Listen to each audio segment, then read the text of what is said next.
Industri kreatif adalah jenis industri yang fokus pada kreativitas, keterampilan, bakat, dan inovasi seseorang untuk menghasilkan produk atau karya yang bernilai ekonomi, sehingga mampu meningkatkan kesejahteraan dan menambah lapangan pekerjaan. Dalam memahami hubungan kreativitas dalam industri kreatif, maka kreativitas bukan hanya berasal dari karya seni, tapi juga berasal dari ilmu pengetahuan, teknologi, inovasi, dan teknologi informasi. Baik pemirsa dan hadirin yang berbahagia, kita akan mengobrol-ngobrol santai dengan Mas Gunawan ya, tentang ekonomi kreatif pendukung pariwisata. Ya, silakan Mas Gunawan. Terima kasih Mbak, selamat sore. Ya, selamat juga nih buat Jamblang Festival ya. Satu upaya kreativitas juga nih dalam masa pandemi gini yang semua orang itu rasanya, apalagi pariwisata ya yang sangat terdampak gitu. Nomor satu lah yang paling kacau gitu, karena pergerakan manusianya dibatasi gitu loh. Dan sebetulnya kalau kita mau menggali kreativitas ya, satu titik kreatif itu kalau saya sih ngelihatnya adalah pemecahan masalah. Jadi kalau kita ngomong lagi pandemi gini, sebetulnya orang yang pertama mampu untuk keluar harusnya orang kreatif. Orang yang kreatif. Nah, kalau misalkan ada statement misalkan ekonomi kreatif yang paling terdampak, ini masalah juga nih, rasanya ada yang salah gitu ya. Ya, iya, nah itu kan. Iya, benar Mas Gunawan ya. Iya, jadi kreativitas nih justru yang nggak ada A bisa B. Bisa B.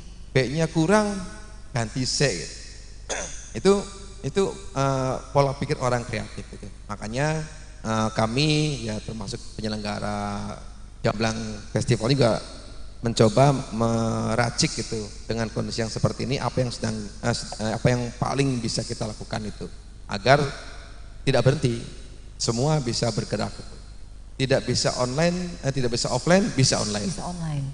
Banyak yang bisa dikerjakan di dunia online. Bahkan di sisi yang lain semua itu bisa bergerak dengan cepat gitu. Saya bilang contoh kecil aja, misalkan para penggiat dunia hiburan gitu yang paling terdampak gitu. Tapi di sisi lain kayak Baim Wong atau Raffi gitu, itu malah dia bisa sangat eksis sekali gitu.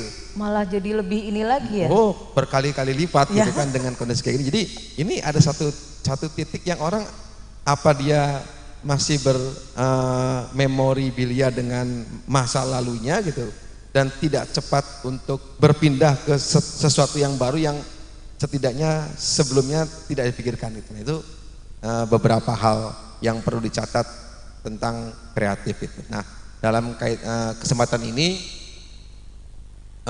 kami kebetulan para pelaku ekraf tuh mencoba gini Mbak, back to foundation gitu, back to fundamentalis gitu. Manusia itu diberikan kekayaan oleh Tuhan yang sebetulnya sangat luar biasa. Dalam hal ini kekayaan intelektual, kekayaan kreativitas. Makanya saya bilang di sini kreativitas itu kekayaan manusia yang tidak terbatas.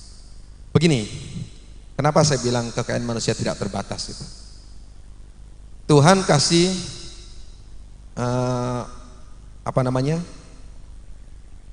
black gold, coal gitu. Coal itu apa ya? Batu bara di Kalimantan. Keruklah sama orang gitu. Habislah, selesai gitu.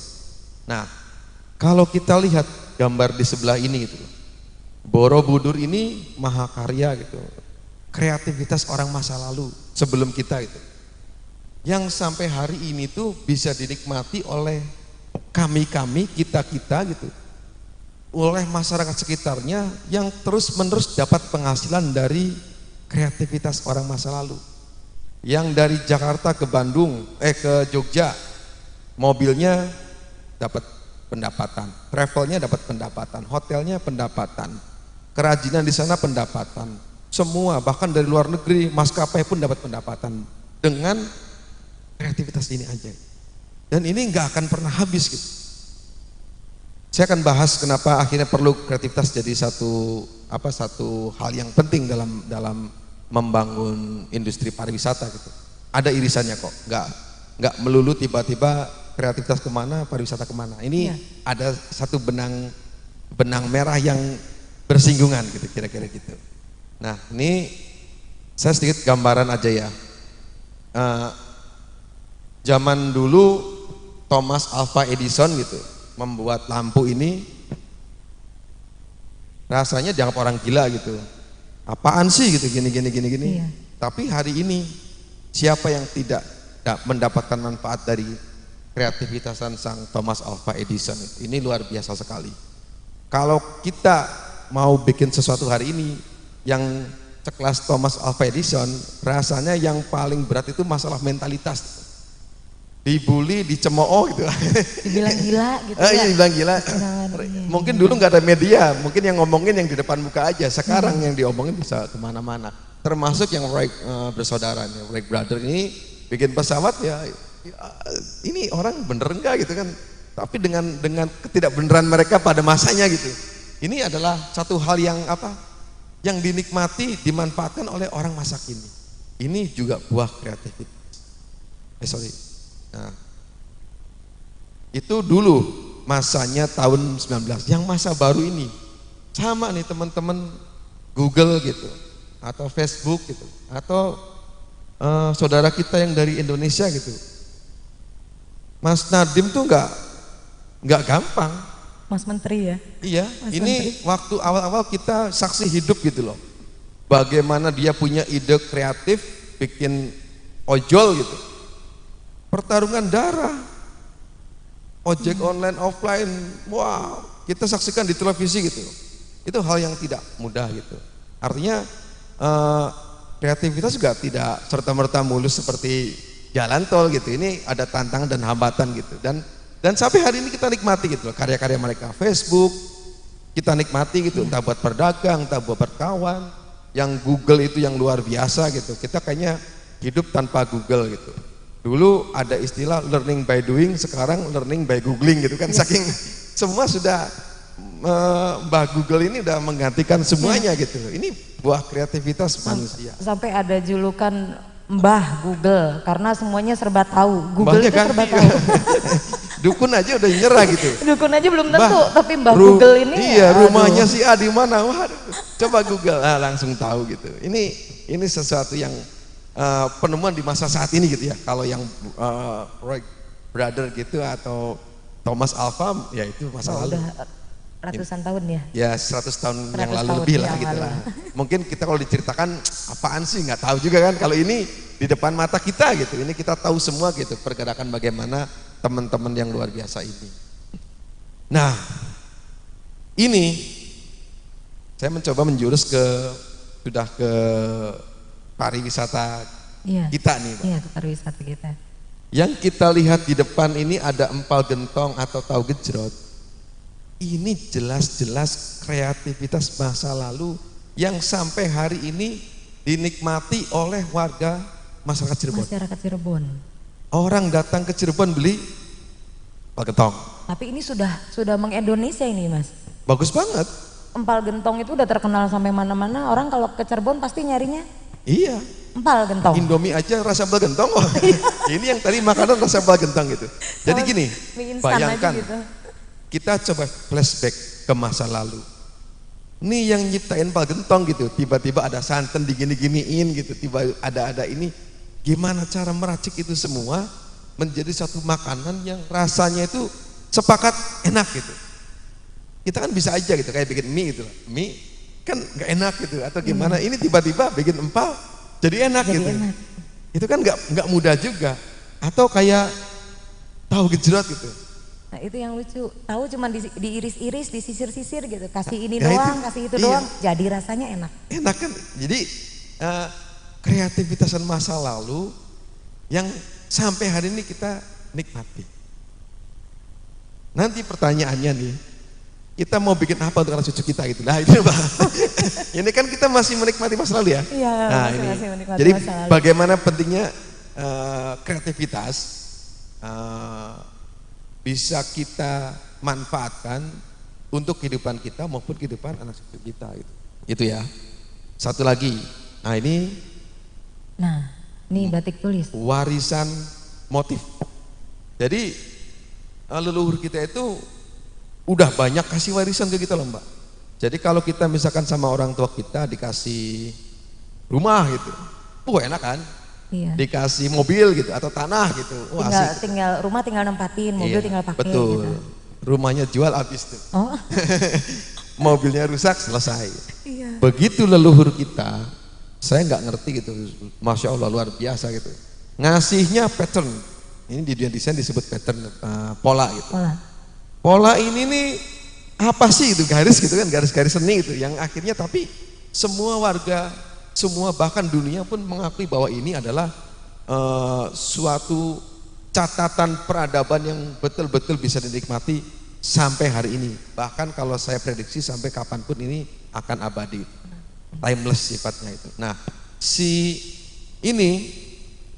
motif ini udah banyak dipakai oleh masyarakat untuk menghidupi kehidupan baik dirinya, keluarganya, masyarakat bahkan negara gitu loh. Dijadikan berbagai macam fashion untuk kebutuhan sehari-hari gitu, kira-kira gitu. Atau lainnya bahkan semua dimasuk-masukin semua gitu. Iya ini. Jadi dengan modal pattern itu, wah dagang sendal, dagang gelas, bahkan sampai make up juga bisa dipakai patternnya, polanya ya. Urusannya apa Mbak? Ini kan nggak ada urusan. Tapi gara-gara pattern itu orang banyak makan gitu. Betapa hebatnya kreativitas orang masa lalu, berkreasi itu bisa menjadikan sumber pendapatan untuk masyarakat setelahnya gitu. Ini luar biasa. Iya, sangat kita luar mampu biasa. nggak gitu? Kita bisa nggak seperti itu gitu? Kita dapat nggak menciptakan hal kayak gitu? Nah ini saya langsung bingung, dapat nggak menciptakan gitu kan? Iya. Tapi kita teruskanlah. Terusin dulu. Mas. Nih bahkan Mbak, Louis Vuitton. Wow. Oh nggak ngerti ya, kasihan banget. Louis Vuitton? Saya salah ngomong tadi, harusnya suruh jawab dulu. Oh, gitu? Ini Louis Vuitton pun tahun 2020 bikin satu karya yang dia tuh ngambil motif dari kita. Aduh buset, ini saya merinding Mas. Maaf, saya baru tahu ini Louis Vuitton sampai bisa ambil motif punya kita gitu. Iya. Untuk dijadikan tas. 2020. Mereka tahun 2020. Kalau Louis Vuitton sudah memutuskan mengambil motif, itu bukan perkara sepele cuma asal comot-comot itu. Dia sudah punya perhitungan matang gitu, artinya ada tim riset sendiri, ada tim desainer sendiri itu yang ini loh motif yang hebat di dunia. Gila, sampai dipakai dan itu pastinya benar-benar menunjang ekonomi, perekonomian ya, harganya gila. Betul. Loh. Dan ini warisan kita Mbak, haknya kita gitu.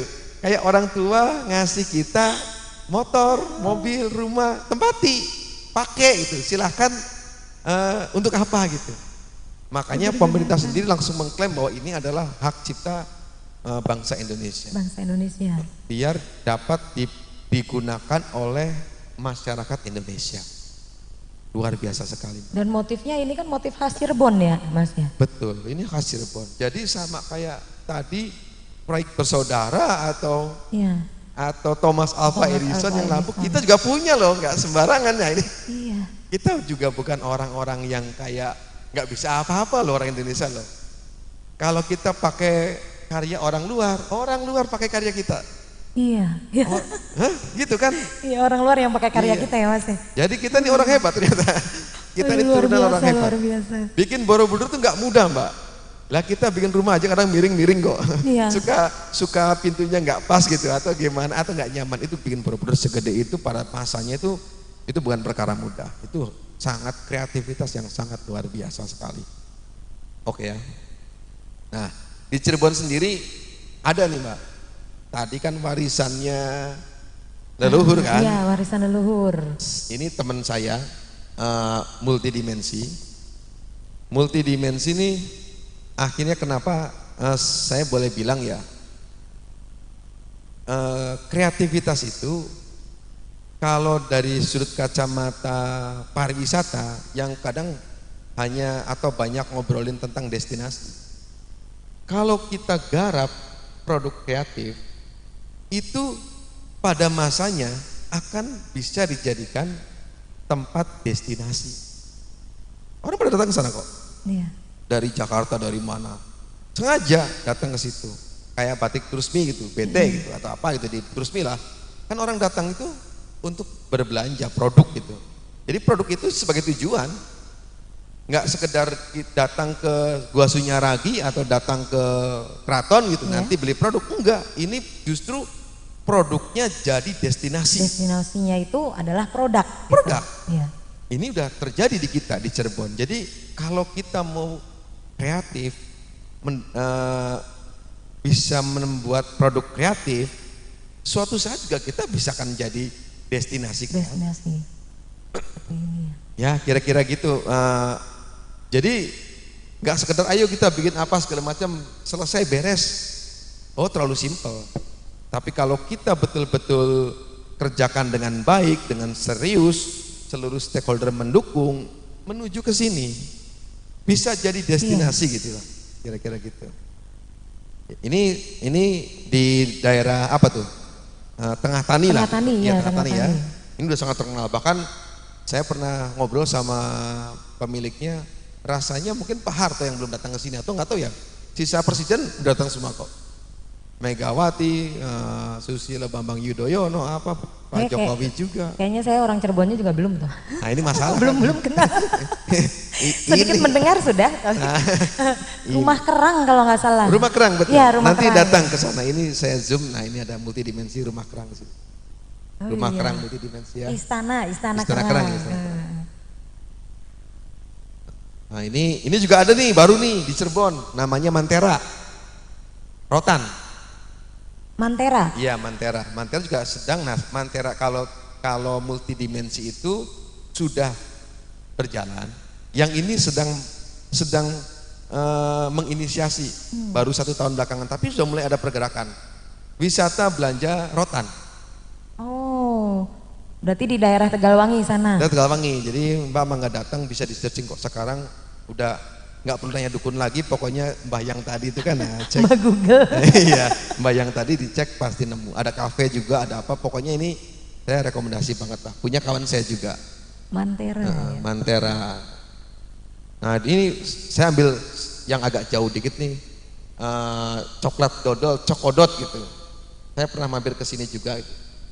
Di Garut itu sama, coklat jadi destinasi.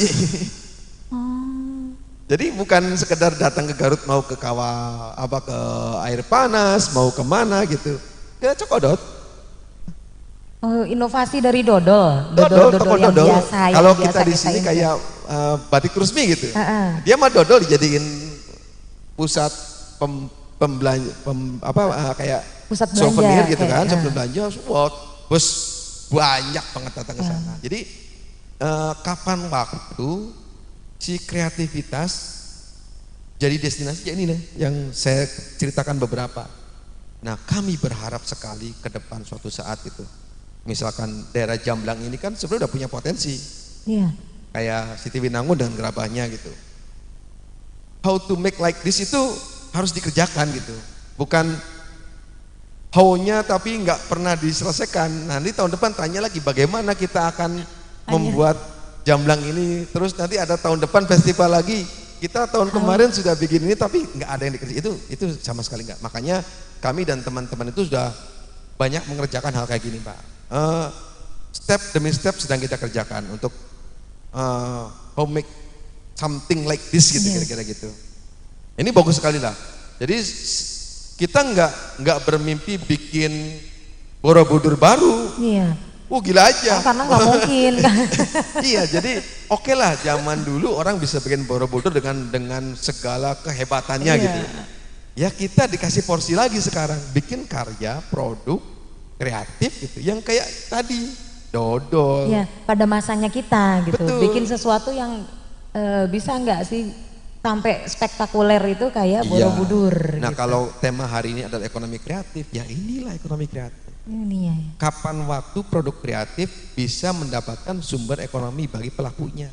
Ini nih Bu, irisan. Jadi antara kapan pariwisata, kapan jadi ekonomi kreatif. Makanya saya sangat mendukung sekali, konsen sekali dengan pihak dinas pariwisata, entah dengan stakeholder lain yang terkait. Apabila ingin mengembangkan produk kreatif dan menuju ke ekonomi kreatif, bahkan bisa ke industri kreatif, mari kita sama-sama bekerja gitu. Kami punya porsi, punya capability yang sesuai dengan kemampuan kami, kita collaborate. Kami pun punya kelemahan, banyak kelemahan gitu. Misalkan tentang formality, tentang dan banyak lah. Kira-kira. Kalau untuk pengembangan kita masih oke. Jadi kira-kira gitu, Bu. Iya. Sebenarnya banyak yang bisa disampaikan lagi tentang kreativitas gitu. Cuman kalau irisan-irisan kreativitas terhadap pariwisata dan ekonomi kreatif ini adalah contoh-contoh yang paling real, yang paling nyata. Nggak usah ngobrolin Wright Brother yang nggak tahu gimana mulanya gitu. Ataupun Thomas Alva Edison yang dibilang orang gila. Atau Thomas Alva Edison ini ada di depan mata kita, bisa dicontoh, nyontohnya paling mudah gitu. Nah kira-kira gitulah. Dan sebenarnya potensinya saja itu kita sudah punya. Ada ya, banget. Sudah ada dan kita sudah punya, berarti tinggal lebih mengembangkan lagi kreativitas kita itu seperti apa gitu ya Mas. Ya, termasuk teman-teman dari Sitinangun ini ada di Sitinangun ya, itu udah mulai dikerjakan Mbak. Jadi yang tadi Pak Kubu bilang atau dengan Pak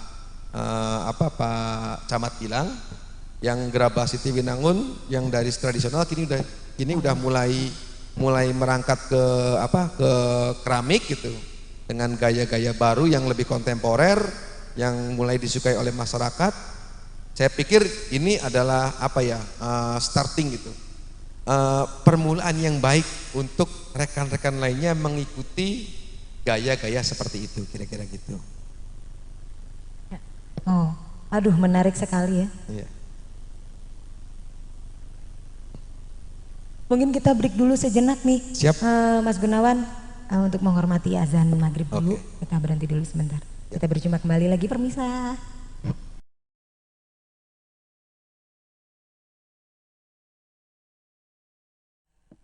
Kita masih lanjut berbicara lagi dengan Mas Gunawan nih. Mungkin untuk bagaimana lebih mengembangkan lagi ekonomi kreatif yang ada di Kecamatan Jamblang supaya bisa kayak yang tadi dijelaskan sama Mas Gunawan itu, bagaimana gitu. Tip dan triknya mungkin bisa. Ya, terima kasih Mbak. Kalau dari sudut pandang kami ya sebagai pelaku aircraft itu, nomor satu, kita lihat sumber daya dulu di Jamblang. Apa betul Jamblang ini punya potensi? Itu kan penting kan? Jangan sampai kita ngembangin sesuatu yang nggak ada gitu. Nggak ada potensinya, main bikin ada. Mau dipaksa-paksain ya nggak bisa gitu. Tanah kosong tandus mau ditanamin apa ya susah. Nah, kita lihat ke belakang. Yang rame-rame gini kan ternyata basisnya dari sumber daya nih. Di Tiwinangun ada Gerabah, Jamblang ada Kota Tua gitu. Tadi yang dari beberapa desa itu masing-masing punya kekuatan yang luar biasa. Ada tape bakung, ada pindang gitu. Itu tuh bahan dasar untuk menuju ke produk kreatif yang akhirnya mungkin suatu saat bisa diupayakan menjadi destinasi. Oh, seperti yang tadi dicontohkan itu ya, seperti itu ya Mas. Apa kerang dulu merupakan budaya? Enggak, padahal diciptakan dari mungkin tahun 80-an gitu sama Pak ini tuh. Tapi dia konsisten. Ayo terus dikerjakan yang akhirnya sekarang jadi destinasi. Perlu berapa tahun kita bisa lihat contohnya itu. Nah, kalau sekarang baru mulai mau mengusahakan, nah ini baru mulai banyak baru mau mulai. Iya, baru mulai akan mulai dari rasanya gitu. Kita nggak boleh capek gitu. Saya nggak pesimis gitu. Tapi kita nggak boleh capek.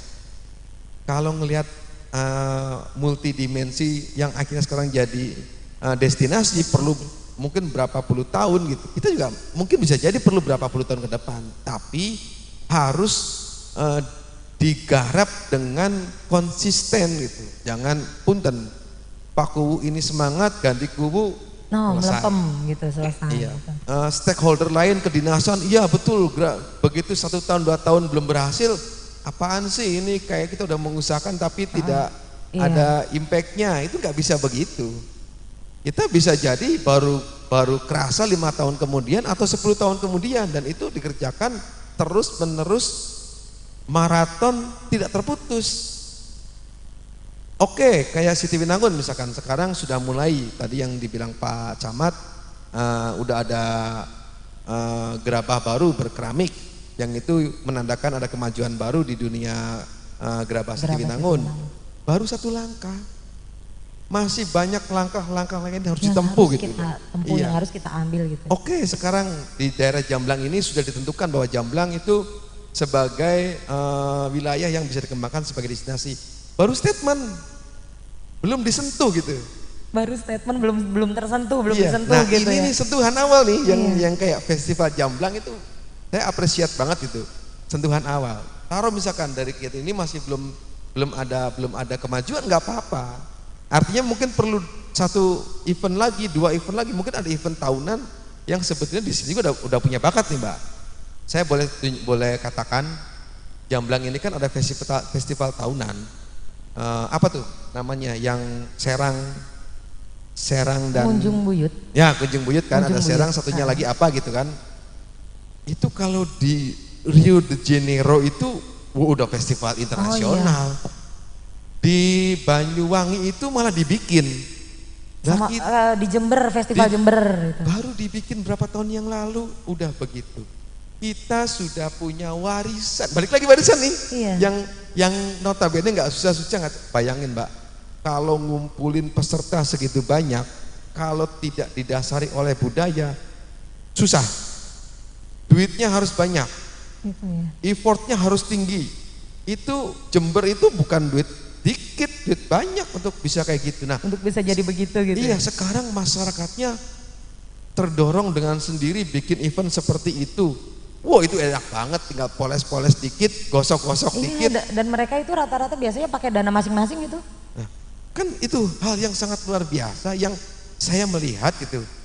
Ini si stakeholder itu harusnya sudah tinggal gosok-gosok dikit selesai gitu. Harusnya gitu. Ambil tuh gitu kan. Iya gitu kan. Nah, gosok. Kira-kira gitu. Selamat datang Bapak Haji Taufik. Ini sahabat saya nih. Iya. Ya, orang tua saya juga. Iya. Pak Haji Taufik. Iya, jadi bahannya udah ada gitu. Jamblang, Camat Jamblang, bahannya udah ada gitu. Festivalnya udah ada, produknya udah ada gitu. Kulinernya sudah ada. Dan ini kuliner. Rasanya kayak baru nemuin, oh iya ya Jamblang nih lagi kayaknya, nah kemarin kemana itu? Nah itu sumber daya ya. Iya, jadi itu sumber daya yang sekarang sedang tergalikan itu.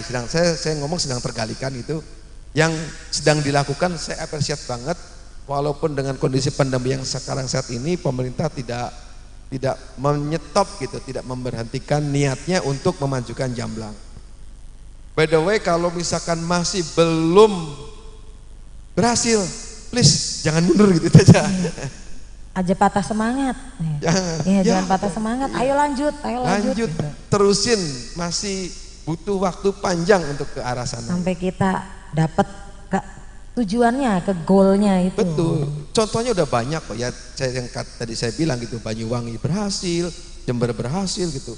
Di daerah-daerah lain kayak di Prancis itu Cannes itu buatan kita semua kok, event-event diselenggarakan oleh masyarakat gitu yang akhirnya berskala internasional.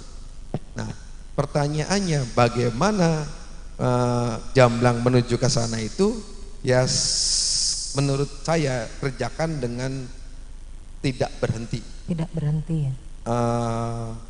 Collaborate, nggak bisa berdiri sendiri. Katanya ini tugas pemerintah, bukan. Ini tugas pemerintah, tugas masyarakat. tugas stakeholder yang terkait kalau misalkan urusannya produk itu harus dikerjakan oleh orang produk yang punya kompetensi.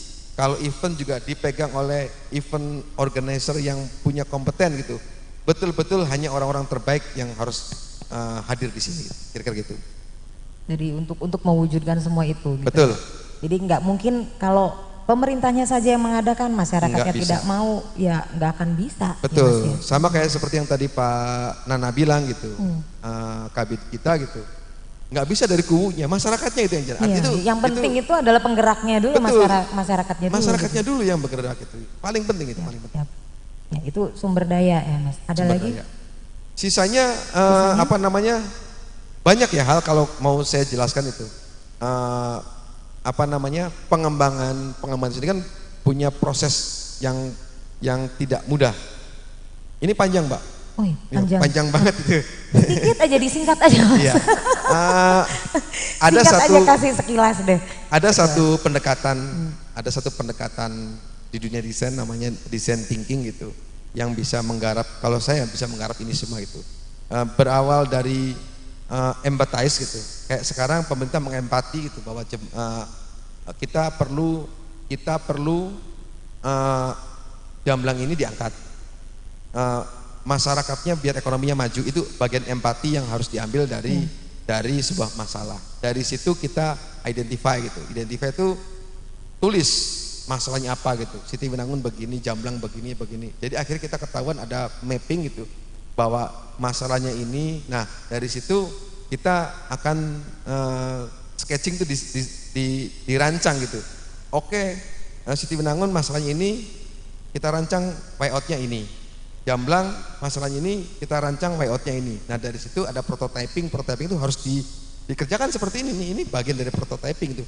Pencontohan apa betul dengan festival Jamblang yang sekedar begini akan ngangkat. Di sini pasti ada try and error, failure. Dari situ nggak apa-apa, balik lagi. Ini gagal, masukin lagi ke sketching gitu. Sketching itu desain gitu. Pola desain itu bukan cuma bikin produk ya, maksudnya mendesain event, mendesain karnaval kayak tadi gitu, harusnya seperti apa, itu dalam banget itu. Ada orang-orang yang terbaik yang bisa kerjakan itu. Dari situ kita tes. Yang langkah kelima tes itu ya kayak gini dites nih. Oh, gagal. Oh, bagus. Oh, yang bagusnya kurang ABC. Kita naikin. Nah, itu langkah-langkah strategik yang bisa dikerjakan oleh siapapun. Basic banget, tapi tetap saran saya harus dikerjakan oleh orang-orang yang berkompeten. Siap. Aduh, kalau ngobrolin tentang iKraft ini kita namanya kreativitas itu sebenarnya tanpa batas ya. Betul. Mas Gun ya. Jadi ngobrolnya juga nggak akan bisa sebentar ya. Sama kita, kayak judul pertama tadi, kreativitas itu ya warisan kita yang sangat unlimited gitu. Iya, baik. Mungkin ada statement terakhir atau sudah cukup, Mas Gun? Cukup. Yang jelas kerjakan, jangan pernah berhenti, itu aja kalau menurut saya. Oh iya, siap. Terima kasih banyak buat Mas Gunawan yang sudah memaparkan sedikit tentang ekonomi kreatif pendukung pariwisata ya.